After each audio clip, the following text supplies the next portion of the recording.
handball match-fixing scandal. Well, we've been covering that a lot all week here on France 24, and today it's the front page of Libération. There you can see the headline, Les mauvais joueurs. That means bad players.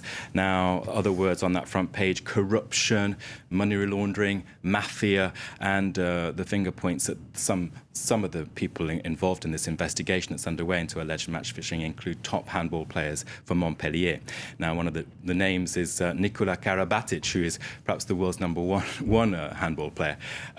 Obviously, this has been a blow for the image of sport, and in the inside pages, Libération is saying, enough is enough now. We've really got to get down to perhaps inspiring ourselves in France here to ideas from America, where gambling, betting on sporting events has been banned in virtually all United States since 1992. So the message there in Libé is say we've got to clean up the sport here.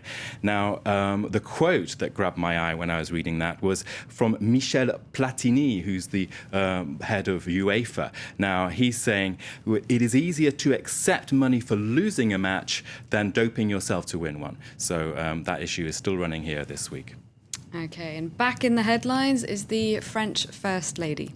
Valérie Trierweiler, sometimes called Tweetweiler, she made a tweet in the summer which was damaging to her Ségolène Royal, who was François Hollande's former partner. Now, Valérie Trierweiler is François Hollande's current partner and has a role to play as First Lady, and she's having a difficult job finding her way to do that. She gave an interview to West France yesterday, saying that she regretted the tweet and all the kerfuffle around it, and that now Le Parisien aujourd'hui in France, today in France, the national paper, is saying, well, let's take a closer look at her. What is she like? Who is she?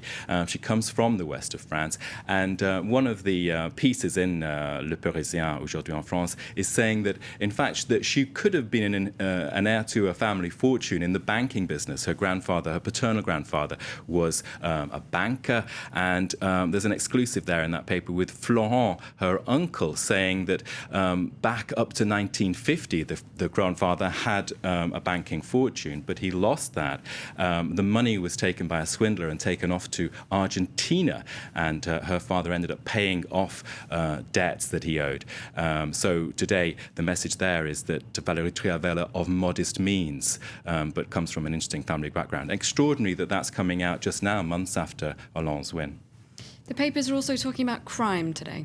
Well, that's come up on two front pages. I want to go to La Croix, the Catholic Daily, which is looking at the funerals on Wednesday of two boys, Kevin and Sofiane, following violence in the suburb of Grenoble, which is in the southeast of the country. Now, it's asking La Croix, is there an upsurge currently in violence among youth in France? Also, front page of 20 Minutes, the free paper. Now, it's saying that the police have issues here. There's been several criminal cases, and in fact it's turned against the police. There turned out to be investigations and legal procedures against the French police, and the headline there in 20 Minutes is saying they're treading a fine line, they're on a tightrope, and their image is being damaged.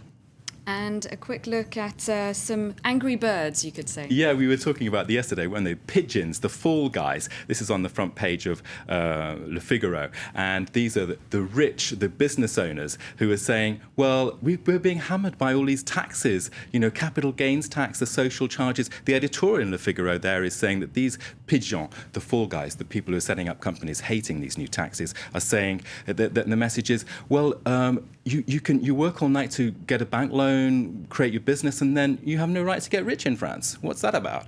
And the paper there is warning that they'll go away and leave France. And there, just Le Monde is also covering that story. It's a big one, saying there's going to be a demo this weekend for the pigeons. So another one for us to look out for. I'm sure we'll be hearing a lot about it next week. Thank you very much, Nicholas. You're watching live from Paris. A quick reminder of the headlines. 1 down, 2 to go. Barack Obama